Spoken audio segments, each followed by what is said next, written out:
Vamos a proceder al acto de presentación del libro titulado Psiquiatría, situación actual y perspectiva de futuro, homenaje al profesor López Ibor. Realmente es para mí un honor. Resulta no fácil presidir este acto, pero es un honor el poder estar aquí. Quisiera dar las gracias a la Fundación Lili, en especial a su presidente, a don José Antonio Sacristán, a José Antonio Gutiérrez Fuentes, consejero honorífico de la Fundación, a Yolanda, que se han desvelado para que este libro sea una realidad. En nombre de mis hermanos, Jaime, Juan y Cristina, que me acompañan aquí, pues es para nosotros un gran honor tener la oportunidad de tener un libro homenaje a nuestro padre. El libro pues se nos ocurrió porque mucha gente nos preguntaba ¿y qué ha hecho Juan José para la psiquiatría? ¿Qué ha aportado? Y entonces pues era bueno hacer un libro que no fuese una biografía de él, pero sino que recogiese las cosas que él había aportado a la psiquiatría.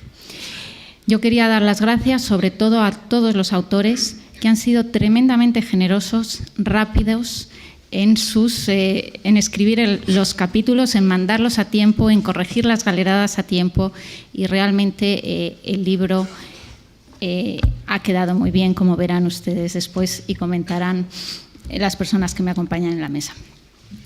Los autores podían haber sido muchos, pero al final han sido todos miembros del patronato de la Fundación, psiquiatras ellos o expresidentes de la Asociación Mundial de Psiquiatría, y algunos que han estado en el Consejo Asesor o que están en el Consejo Asesor de la Fundación López Ibor, que yo creo que conocen bien su trabajo. Dar las gracias también a la Fundación Areces, que nos acoge aquí, que ha sido también muy generosa y muy colaboradora para que nosotros pudiéramos estar hoy aquí. Y sin más, pasarle la palabra a don José Antonio Gutiérrez Fuentes, a don José Antonio Sacristán, presidente de la Fundación Lili. Muchas gracias, María Inés. Señor presidente de la Real Academia Nacional de Medicina, don Joaquín Poch Broto. Señor presidente de la Real Academia de Doctores de España, don Jesús Álvarez Fernández Represa. Coeditores del libro, queridos María Inés y José Antonio. Señoras y señores, queridos amigos, en primer lugar, quiero agradecerles su presencia en este acto de presentación del libro Psiquiatría, situación actual y perspectivas de futuro. Yo seré muy breve, me referiré fundamentalmente a las razones de este libro, aunque sean obvias, sí que me gustaría comentarlas, y a la figura del profesor Juan José López Ibor y su relación con la Fundación Lili. El porqué de este libro yo creo que es evidente. El profesor López Ibor ha sido una de las personalidades más importantes de la psiquiatría española, y en la Fundación Lili hemos tenido la inmensa fortuna de contar con él como miembro de nuestro Consejo Científico Asesor desde la creación de la Fundación hasta su fallecimiento. Tengo que decir que es una enorme satisfacción para nosotros, para la Fundación, haber podido participar en la edición de este libro, que recoge una serie de capítulos que analizan y actualizan muchos de los temas por los que se interesó el profesor López Ibor, y en los que realizó numerosas aportaciones que se han revisado a lo largo del simposio de hoy, como la ansiedad, los estados depresivos, la esquizofrenia, el pánico, las ludopatías, los estados obsesivos compulsivos, los trastornos de la personalidad, la religión o la espiritualidad, entre otros muchos temas. En la Fundación Lili teníamos, yo creo, la obligación moral de participar en la publicación de este libro, aunque quizá la palabra obligación no sea la más idónea, porque realmente para nosotros no ha sido una obligación, sino un verdadero placer y algo que hemos hecho con el máximo cariño, porque, como digo, para nosotros ha sido un referente a lo largo de todos estos años. Como señalaba esta mañana, el profesor López Ibor fue una guía, y fue una guía para la Fundación Lili, para todas las actividades que hemos realizado. Un miembro muy especial del Consejo, y quiero recalcar que su línea de trabajo estaba profundamente alineada con los intereses y las líneas de actuación también de la Fundación Lili. Comentaba, por ejemplo, su interés y su apoyo incondicional a una de las actividades de la Fundación, que es la lección magistral Andrés Laguna, que celebramos anualmente en la Universidad de Alcalá de Henares, en el Paraninfo, pretendiendo premiar a una figura, a un científico español de reconocido prestigio, no solamente por sus aportaciones técnicas, sino también por su visión humanista de la ciencia y de la medicina. Él fue un convencido de la necesidad de poner en marcha esta lección y siempre participó en las deliberaciones del Consejo y del jurado, dando la máxima prioridad. También apoyó muchísimo y participó activamente en los premios de investigación. Yo creo que hay un paralelismo claramente con todas las aportaciones que hizo en el mundo de la investigación y sus numerosas publicaciones, y también del proyecto Medicina en Español, como tendrán oportunidad de ver en el libro, y muchos de ustedes ya lo conocerán. Su discurso en la Real Academia de Doctores de España trató sobre medicina y lenguaje. También su interés por la educación médica, por el liderazgo y por la medicina centrada en el paciente, porque también, como señalaba López Ibor fue ante todo un médico. La Fundación Lili ha cumplido este año su 15º aniversario y nuestro objetivo es contribuir a la mejora del sistema sanitario con actividades que puedan tener un impacto directo o indirecto en la mejora de salud de los ciudadanos. En estos 15 años se han realizado muchísimas actividades. Por mencionar algunas de ellas, 30 de los mejores científicos del país han recibido los premios Fundación Lili de Investigación Biomédica.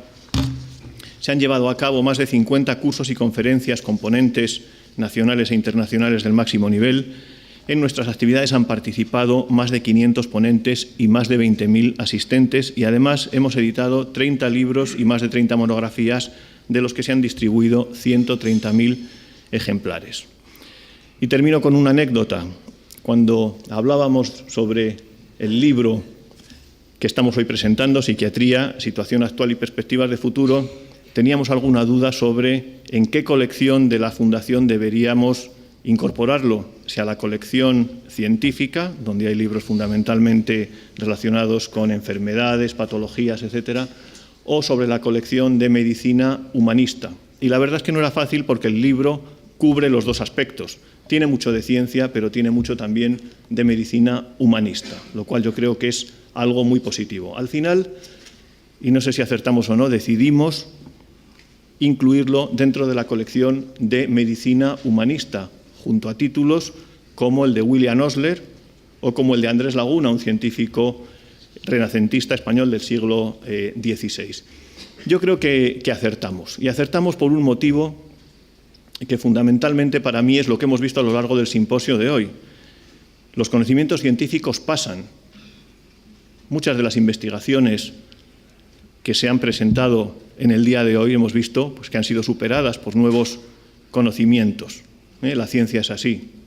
Hay publicaciones recientes que nos hablan de que la vida media de la verdad en medicina son 30 y tantos años, y en cirugía lo mismo. Por lo tanto, tenemos que aceptar que la ciencia es así, que pasa, y que lo que hoy sabemos y creemos que es verdad acabará superándose. Sin embargo, la parte humana de la medicina queda. Y por eso creo que este libro encaja mucho mejor junto a las personalidades que hemos mencionado anteriormente. Que el nombre del profesor Juan José López Ibor esté junto a los profesores Osler o junto a Andrés Laguna, creo que es un hecho que merece pues todo nuestro apoyo, ¿no? Quiero finalizar agradeciendo, por supuesto, a los autores que han hecho posible el libro, a María Inés López Ibor por contar con nosotros, por la confianza en la Fundación Lili para editar el libro, y fundamentalmente al doctor José Antonio Gutiérrez Fuentes, que ha sido el verdadero artífice del simposio de esta mañana, y también la persona que ha apoyado y ha impulsado el libro, y puedo asegurarles que no estaríamos hoy aquí presentando el libro si no hubiera sido por su esfuerzo y por su trabajo incansable. Gracias a todos y esperamos que disfruten con la lectura del libro. Gracias.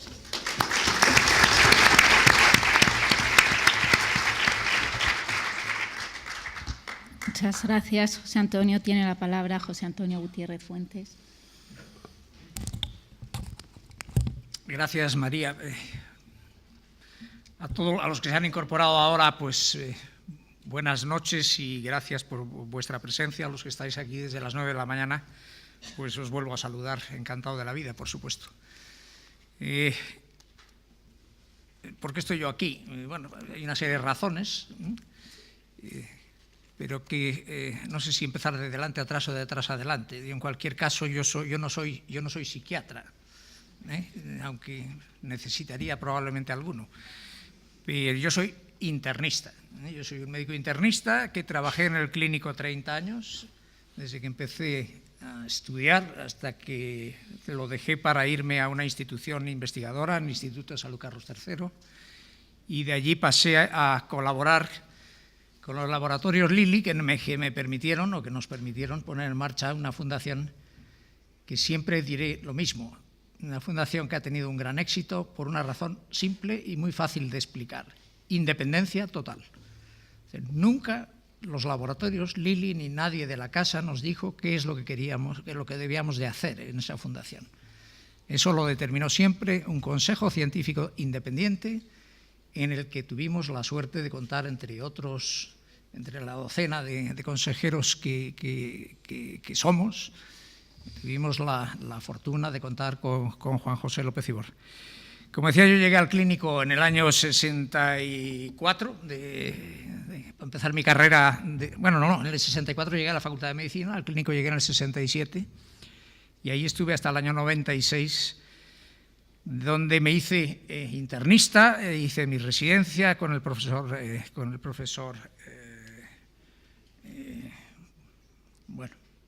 ¿con quién hice la residencia?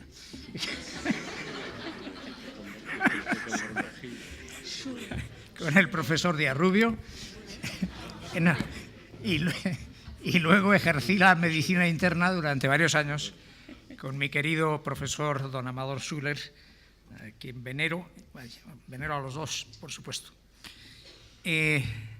Aprendí mucho, pero lo primero que aprendí y que me vino muy bien para ser internista es que el paciente no solo es un conjunto de órganos que pueden albergar una u otra patología. Todos esos órganos están al servicio de un órgano principal y fundamental que se llama cerebro. Y sin cerebro no hay ser humano, sin cerebro humano estamos hablando, lógicamente. Es decir, si algo nos permite diferenciarnos del resto de los seres vivos, del reino animal, también del reino vegetal, por supuesto, es que portamos un cerebro con unas determinadas características y con unos determinados desarrollos, fruto de la evolución y de no se sabe qué más cosas, pero que nos hacen diferentes. Y a mí me enseñó, el primero que me enseñó a saber que eso era así a través de la explicación de los sufrimientos del cerebro fue don Juan José López Ibor, el padre de Juan José López Ibor Aliño. Nunca se me olvidarán sus clases absolutamente amenas y humanas. Y ahí aprendí mucho de lo que debía de ser un médico, aunque fuera a través de la psiquiatría. Juan José fue compañero mío de hospital durante todos esos años, al menos desde el año 96, si no recuerdo mal, en que él se incorpora como profesor de psiquiatría, como catedrático de psiquiatría y jefe de servicio de psiquiatría al Hospital Clínico de San Carlos.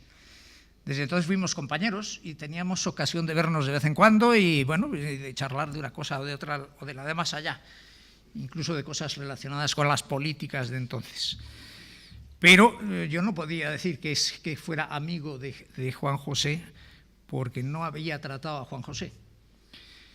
Se presentó la oportunidad de tratarnos, fundamentalmente a través de compartir, antes ya de compartirlo, porque de alguna manera una cosa motivó la otra, pero luego se ahondó ese conocimiento a través de la colaboración con la Fundación Lilly, y puedo decirles que a partir de entonces creció una amistad, que además he de decir que yo la sentía, no sé cómo la sentía él, evidentemente, yo creo que la sentía bien, claro, pero yo sentía su amistad y la sentía con claridad, porque me consultaba cosas que solo se le preguntan a un amigo, cosas muy íntimas que evidentemente no voy a repetir aquí, algunas de las cuales María conoce muy bien. Y bueno, este hombre, si me habla así, es que tiene confianza en mí, es que tiene amistad conmigo. Yo creo que esto es una prueba evidente de que había ahí una amistad. Y de eso surgieron proyectos y surgió un conocimiento pues más profundo, como decía, y una amistad que se prolongó más allá de él mismo hacia sus hijos y fundamentalmente hacia María Inés, que es con la que más trato he tenido. Después estuvo de consejero de la Fundación Lili. Lo que pasó allí ya lo ha descrito José Antonio. Yo creo que las muchas actividades en las que él participó en la Fundación Lili, casi todas fueron un éxito. Quizás por su aspecto, faceta humanística, la lección magistral a Andrés Laguna es algo de lo que podemos estar especialmente orgullosos, pero en la que él tuvo un papel absolutamente fundamental. Y bueno, después vino lo que suele venir en esta vida, y es que se acaba. Y él se acabó, pero se acabó dando un ejemplo que no podremos olvidar. Y nosotros en la Fundación Lili no éramos conscientes de que Juan José estaba enfermo, hasta que en una entrega de premios, en el año seguramente 2010 o 2011, de repente apareció un señor que se sentó entre los consejeros, al cual no reconocíamos. Yo no lo reconocía, desde el estrado donde yo estaba no lo reconocía, porque resultaba irreconocible por la quimioterapia, la corticoterapia sobre todo, y porque además pues el hombre usaba una peluca porque por efecto de la quimio había perdido su pelo, ¿no? Hasta que nos dimos cuenta de que era él, y estaba allí pudiendo haber estado en otro sitio, porque no hacía falta que él estuviera allí en ese momento. Pero ¿qué voy a decir de lo que vino después? Claro, ya esta mañana creo que hablé bastante de ello, pero el ejemplo final, esa carta que te manda Otto, esa carta que firma él el mismo día que se murió, y que te envía a través de Nina, yo creo que te pone los pelos de punta, ¿no? Ver el espíritu de este hombre hasta el mismo momento de morir, en que se estaba muriendo y estaba sugiriendo proyectos y estaba sugiriendo toda clase, incluso dando consejos, ¿no? A mí me parece que es un ejemplo de vida que no es fácil de olvidar, y yo desde luego no lo voy a hacer. Esto que presentamos ahora es un libro que trata de ser un homenaje a él, un homenaje que le dais vosotros, sus amigos, sus colaboradores, los psiquiatras que con él colaborasteis y trabajasteis durante tantos años. Evidentemente, como decía antes José Antonio, nos hubiera gustado que escribieran aquí todo el mundo psiquiátrico, pero es posible, como es lógico. Y estáis casi, pues los que estáis aquí al menos, pues sois casi todos pertenecientes al Consejo de la Fundación López Ibor. Yo creo que el libro vale la pena. Yo me lo he trabajado desde el primer día y de página en página. Muchas veces no sabía lo que leía, pero veía que estuviera más o menos bien escrito. Bueno, el hecho cierto es que está aquí el libro. Yo lo acabo de ver ahora mismo, terminado. Y aunque me lo esperaba así, la verdad es que me parece una obra magnífica, como las que suele hacer Unión Editorial, que es la editorial con la que habitualmente trabajamos en la Fundación Lili. Yo creo que lo vais a disfrutar mucho, que es un libro como el que él merece. Y qué más deciros, que no os dejéis de llevar un libro cada uno, que lo disfrutéis, que si tenéis algún comentario que hacer nos lo enviéis para mejorar en el futuro. Y muchas gracias por estar aquí de nuevo. Muchas gracias.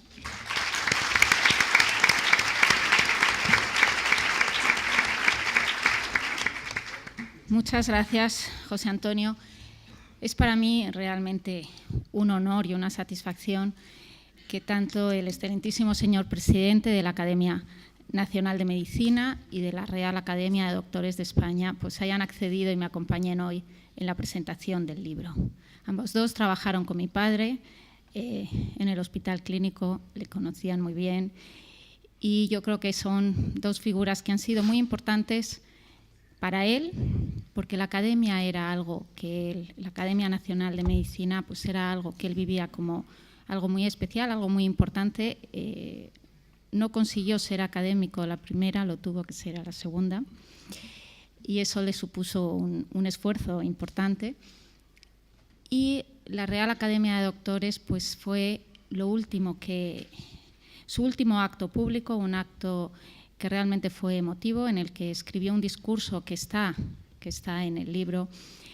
Realmente fue un acto en el que el doctor Represa, pues el profesor Represa y yo pasamos un mal trago al principio, pensando que no iba a ser capaz, por su estado muy delicado de salud, de terminar de leer su discurso algo que queríamos que hiciese porque realmente merecía leerlo hasta el final y realmente lo hizo y lo hizo magistralmente. Es para mí un honor que estén, además, ambos dos han sido profesores míos, profesores de mi hermana Cristina. Las dos obtuvimos buenas notas con ellos, o sea que no tenemos ninguna queja. Y mi padre tampoco la tuvo, así que paso la palabra al presidente de la Academia Nacional de Medicina, al profesor Joaquín Poch Broto. Yo cuando he venido aquí le he preguntado al doctor Gutiérrez qué es lo que tenía que hacer. Dice, hablar bien de Juan José. Yo pensaba que tenía que venir nada más que a prestar mi propia corporeidad aquí a este acto. Esto nos pasa muchas veces a los presidentes de instituciones tricentenarias como es la nuestra. Bien, el problema de hablar bien de Juan José no es un problema en sí mismo. El problema es no hablar lo suficientemente bien, no ser lo suficientemente concreto. Máxime cuando uno cultiva una especialidad tan aparentemente alejada de la suya. Yo tengo un gran recuerdo de Juan José como un hombre de pensamiento, fundamentalmente. Ya a mi edad no se puede perder el tiempo ni con libros nuevos, ni con personajes también excesivamente poco asentados. Juan José era todo lo contrario, un hombre extraordinariamente erudito. Es decir, sabía muchísimas cosas. El mundo está lleno de eruditos idiotas, pero cuando esa erudición, esa enorme cantidad de datos, con esa prodigiosa memoria, son capaces de procesarse, de metabolizarse mentalmente, de convertirlos en parte de sí mismos, entonces te convierten en un hombre culto. Te convierten en lo que él fue siempre, un hombre de reflexión. Te acabas tú de referir, yo también fui discípulo de Díaz Rubio, te acabas de referir y tú también, dice, a los últimos tiempos de Juan José. Él no renunció jamás a la interpretación. Es decir, los datos por sí mismos tienen una importancia relativa si no se interpretan, si no se reflexiona sobre ellos, si a partir de ellos no se establece algo realmente nuevo. Y eso es el gran mérito de Juan José. Juan José era un hombre culto, era un hombre de reflexión, lo fue siempre. Luego hay otro hecho que no puedo yo, evidentemente, comentar su obra, pero sí, os veo a todos aquí reunidos, debió ser ciertamente importante. Las grandes personalidades son el fruto de sus obras. Los personajes los crean los discípulos. Quiero esto decir, es el caso de personajes reales o imaginarios, es el caso de Sócrates, es el caso de algunos profetas del siglo I, de la época de Augusto, que si sus evangelistas no hubieran sido prácticamente nada. Es el caso de Alonso Quijano, por ejemplo. Son los discípulos, con la glosa permanente de su obra, las que constituyen las grandes personalidades en auténticos personajes. Y esto para mí es una enorme satisfacción a un hombre al que quise mucho, con el que tuve una gran vinculación emocional, verles a todos reunidos, dando este primer paso, subiendo este primer escalón para convertir a Juan José López Cibor en lo que realmente era, en un personaje, en lo que tendrá que ser, un gran personaje. Igual que lo fue su padre, de quien fui discípulo y de que recuerdo clases auténticamente magistrales en el mejor sentido de la palabra. Yo he estado aquí un ratito antes que empezara este acto, y he vuelto a comprobar la vieja afición esta que tienen los psiquiatras por citar autores alemanes, el Dasein, el no sé qué, a Heidegger, a Rilke, etcétera, etcétera, etcétera. Yo solamente quiero citar ahora, y lo voy a hacer en español porque sería una atrocidad hacerlo en alemán, unos versos de Goethe que resumen perfectamente lo que era la personalidad de Juan José. Cuando Goethe dice, pertenezco al género de los que proceden de la oscuridad y ascienden hacia la luz. Es decir, era un hombre de claridad, era un hombre que ascendía hacia la claridad. La cita no es que me la haya leído yo a Goethe, la cita viene en Ortega y es quizá una de las citas más hermosas de la literatura europea. Y esto constituye y resume, a mi modo de ver, todo lo que yo aprendí de Juan José López Cibor. Muchas gracias por haberme dejado estar aquí y haberos dirigido estas pequeñas palabras de homenaje, de admiración, de cariño y de recuerdo a una persona que tuve el privilegio de ser amigo suyo.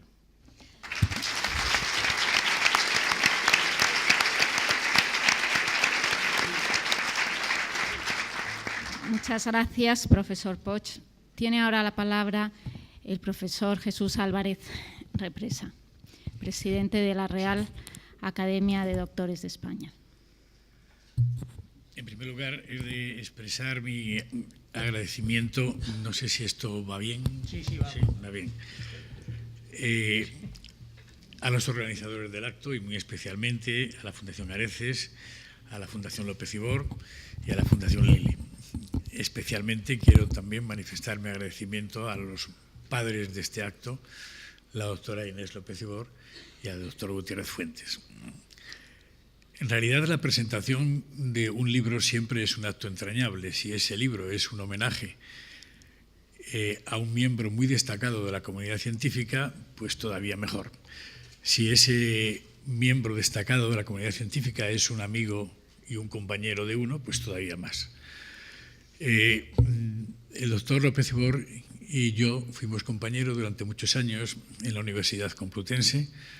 Desempeñamos unos cargos de catedráticos, jefes de departamento. Posteriormente coincidimos en el Hospital Clínico también desempeñando cargos homólogos e incluso después de nuestra jubilación, por cierto, nos jubilamos los dos a la vez, seguimos desempeñando cargos como profesores eméritos en el patronato del Hospital Clínico. Decía que un libro homenaje a un científico siempre, yo creo que es una de las mejores actuaciones que se puede tener para guardar la memoria de un personaje en el cual siempre es entrañable y ha hecho mucho por la ciencia. Este libro que ustedes van a tener, a mí yo lo he visto por encima, por supuesto, no me lo he leído, ni mucho menos, pero me ha parecido que es un libro excepcional para la neuropsiquiatría y para la psiquiatría y para todo el mundo relacionado con la psiquiatría. Está compuesto por 14 capítulos, cuyos capítulos me ha llamado la atención porque no son estrictamente neuropsiquiátricos o psiquiátricos.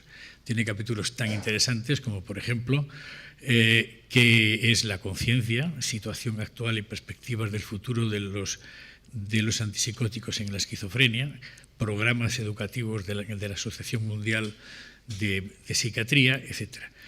Creo, por tanto, que los temas están tremendamente bien elegidos y son temas tremendamente interesantes, no solamente para los psiquiatras, sino para todo el mundo científico relacionado con la neuropsiquiatría. Por otra parte, los autores de este libro son 20 profesionales, de los cuales todos, españoles y extranjeros, tienen una máxima cualificación dentro de su especialidad. Cuando el doctor López Ibor entró primeramente en la Real Academia Nacional de Medicina, hizo un discurso tremendamente interesante en el cual se refería varias veces a la espiritualidad. Y una de las frases que decía en ese discurso es que la psiquiatría y la medicina en general necesitan ocuparse de la espiritualidad. A mí eso siempre me molestaba en el sentido de que hablaba mucho de la psiquiatría y de la medicina en general, pero no hablaba nada de la cirugía. Y yo, como cirujano, me sentía un poco apartado de este mundo general. Bien, a mí me pareció que siempre entre la psiquiatría y la cirugía había existido un gap que había que rellenar. Actualmente ese gap se está disminuyendo, concretamente porque hay algún tipo de cirugía, como es la cirugía de la obesidad, en la cual hoy día la psiquiatría tiene una parte fundamentalísima.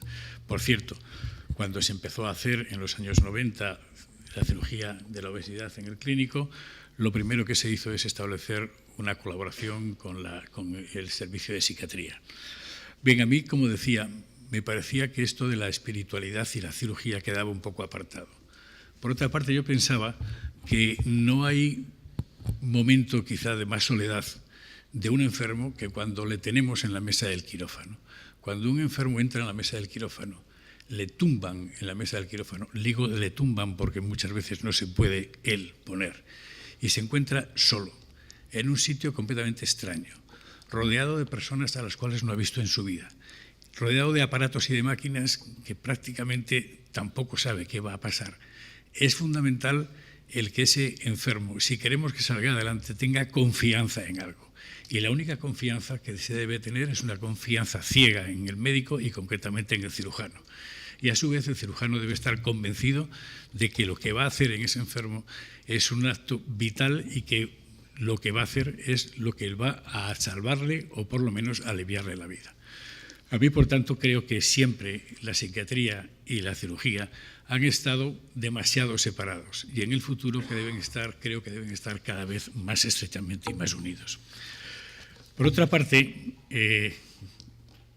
como saben ustedes, el último acto académico del doctor López Ibor fue la entrada en la Real Academia de Doctores de España. La Real Academia de Doctores de España es una institución que nació en el año 1920 como consecuencia de la reunión de los doctores que en aquella época se concedían solamente en la Universidad Central, es decir, en la Universidad de Madrid. Durante todos estos años, desde el año 1920 hasta la actualidad, han pertenecido a ella, yo creo que personalidades de lo más granado del mundo intelectual de España. Han sido desde presidentes de gobierno, pasando por una gran cantidad de ministros, premios Príncipes de Asturias, desde cardenales hasta gente que más o menos han tenido una importancia vital en el mundo internacional. De todas maneras, a mí me sorprendió por qué el doctor López Ibor tenía tanto interés en entrar en la Real Academia de Doctores de España. Y concretamente, él lo cuenta muy claramente en su discurso de entrada. Dice, una de las amenazas que se cierne sobre la ciencia es la dispersión en disciplinas independientes, aisladas unas de otras, endocámicas y por tanto lejos de poder contribuir al progreso de la ciencia y al bienestar de la sociedad. La Real Academia de Doctores de España es una gran oportunidad para afrontar el aislamiento babélico que a veces nos amenaza. Esto fue dicho el día 10 del 12 de diciembre de 1914, que fue la fecha en la cual él entró en la Real Academia de Doctores de España. Durante los meses anteriores ya hemos visto y han oído ustedes que estaba bastante deteriorado desde el punto de vista de su salud. Hubo alguien que incluso le sugirió que podía diferir la entrada en la academia, cosa que él rechazó tremendamente, tanto él como Inés. Y llegó el día 10. El día 10, como ha dicho Inés, a mí me asustó cuando le vi vestido con el traje académico y dispuesto a dar la conferencia. Le pusimos unas sillas y unas mesas porque yo no quería que dijera su discurso de pie. Él lo hizo con una entereza tremenda y fue un acto tremendamente emocionante para todos los que estuvimos allí.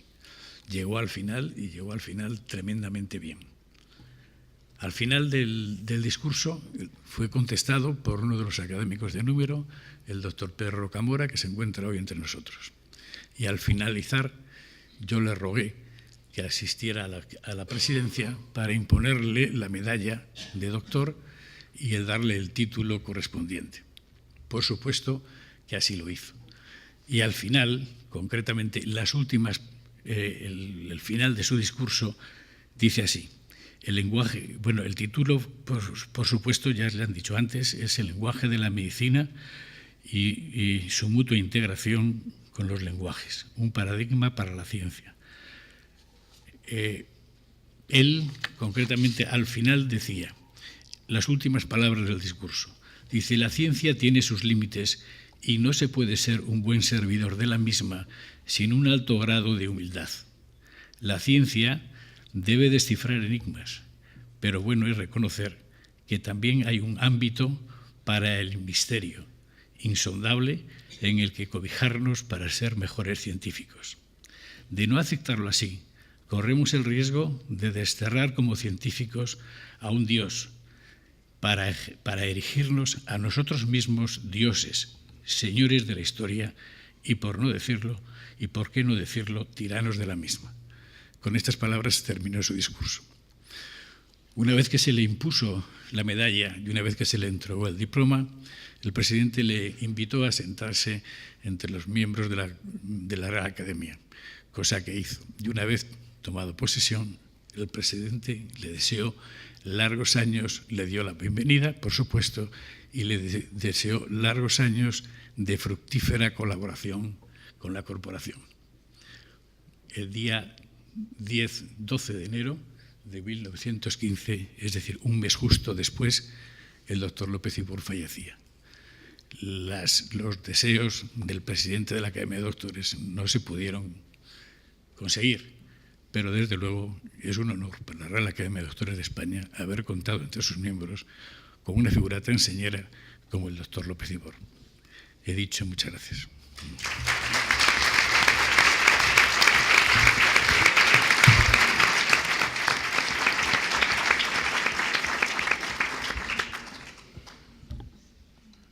Yo, ya para finalizar este acto, de verdad, pues darle las gracias en nombre del patronato de la Fundación López Ibor y en especial de mis hermanos, de Juan, de Jaime y de Cristina, de sus nietos, que ya, pues gracias a un libro como este, van a poder entender algo más de lo que hizo su abuelo. Lo tendrán que ir leyendo poco a poco y a medida que la edad les vaya permitiendo. Y agradecerles sobre todo a la Fundación Ligi, a José Antonio, a Yolanda, sus esfuerzos, a Nina, un trabajo incansable para conseguir que todo esto sea una realidad. A la Fundación Areces otra vez el habernos permitido estar aquí y de verdad a todos los autores y profesores que hoy nos acompañan, al profesor Costa de Silva, que se ha venido desde Brasil, el profesor Ruiz, el profesor Murti, el profesor Tarek Ocasa, profesor Otodor, Hans Jungermöller, Edgar Berford, Silvia Gaviria, que se ha venido muy generosamente también desde Colombia solo para este acto, profesor Collazos, querido Ginés Yorca, el profesor Ortiz.